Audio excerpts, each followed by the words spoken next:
my business is to smuggle things past the border, right? So I'm in the black market business, and that's how I make my money. This time, they caught me, they stopped me. So Reb Shlomo Radomsk says, yes, it's true that this is not correct, but I have an idea, says Reb Shlomo Radomsk. Listen to this idea of Reb Shlomo Radomsk.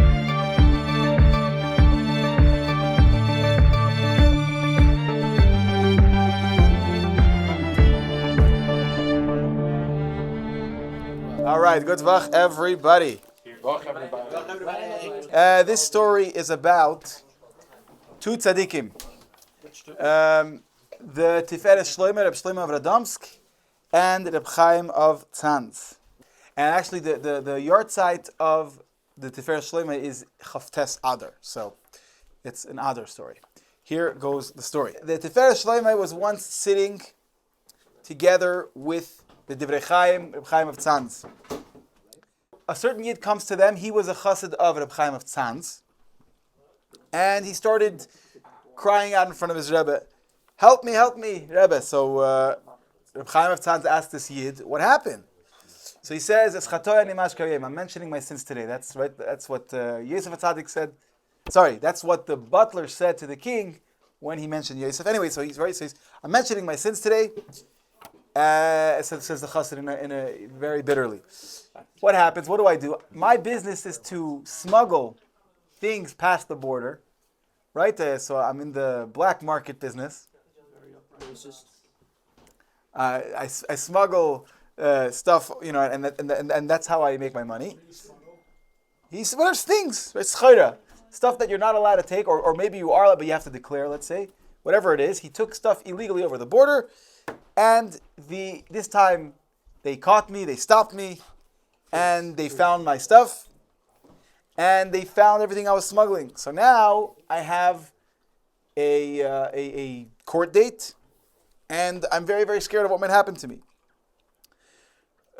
Going to jail for a few years is if they'll be lenient to me. And I don't even want to utter what the maximum sentence is. And so he starts writing down a kvittel, or he starts writing down on a piece of paper what he wants to ask, and I guess he also wrote down, how severe it really was. And since the two tzaddikim are standing there, he was losing his mind over what to do. Who does he give the kvittel to? He has his Rebbe there, but the Tiferet Shlomo is there also.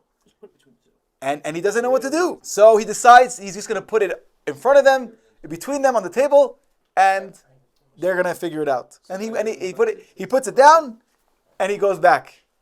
And Reb Chaim of Tzanz takes the kvittel and he reads it. And he starts all of a sudden to yell at this Yid.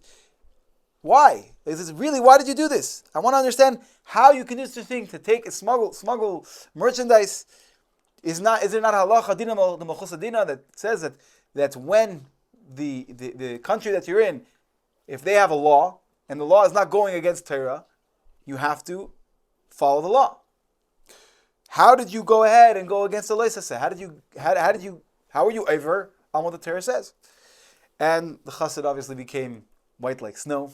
So Reb Shlomo Radomsk says, yes, it's true that this is not correct, but I have an idea, says Reb Shlomo Radomsk. Listen to this idea of Reb Shlomo Radomsk. It's possible to move the lines of the border, to move it further than where the Jew passed over with his chera. You could, in other words, he's saying, let's play stratego or whatever, or risk. Let's play risk. Whatever. The point is, let's play with the borders. Let's play Russia and you play Ukraine. Let's play Russia and Ukraine, okay?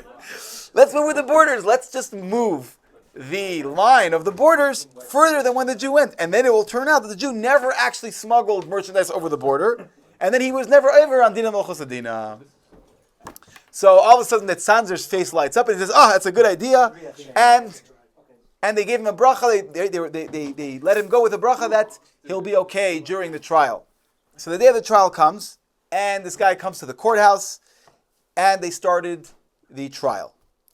And while they're debating over what the sentence is, they bring the maps to look at exactly where he went over the line, where the lines he went over.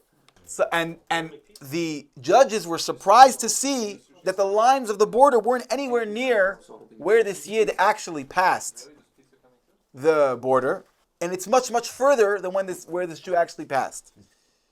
And so they said that their verdict was, according to the map, this guy never smuggled over the border.